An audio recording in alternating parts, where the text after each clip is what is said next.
Dans cette vidéo, nous vous détaillons comment remplir les fiches descriptives des jeux de données. Mais avant de commencer, une brève explication du pourquoi de ces fiches descriptives. Réaliser ces fiches permet deux choses. La première, c'est de faciliter la rédaction des métadonnées. Alors que sont-elles? Littéralement, les métadonnées sont des données sur les données. Elles servent à renseigner les caractéristiques des données, leur provenance, la fréquence de leur mise à jour, la zone géographique couverte, ou encore d'autres informations. Et dans la prochaine étape, vous devrez renseigner ces métadonnées.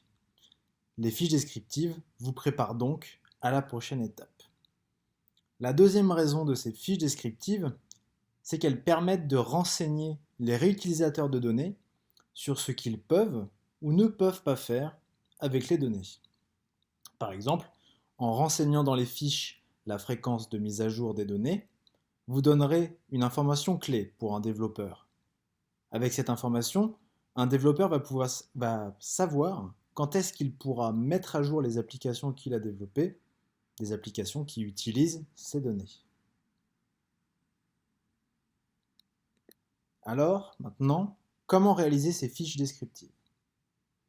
Simplement, rendez-vous sur le template de la fiche descriptive qui se trouve dans les ressources clés et répondez avec la collectivité aux questions. Notez bien qu'ici, vous aurez besoin d'avoir au téléphone les agents qui produisent chaque donnée que vous vous êtes engagé à ouvrir. Car en effet, ce sont très certainement ces personnes qui sont aux prises directement avec la production de données qui pourront vous indiquer les réponses aux questions comme pourquoi ces données sont-elles produites ou collectées, ou encore à quelle fréquence ces données sont-elles mises à jour. Ce sont les producteurs qui ont cette information et c'est pour cette raison que nous vous conseillons de les contacter.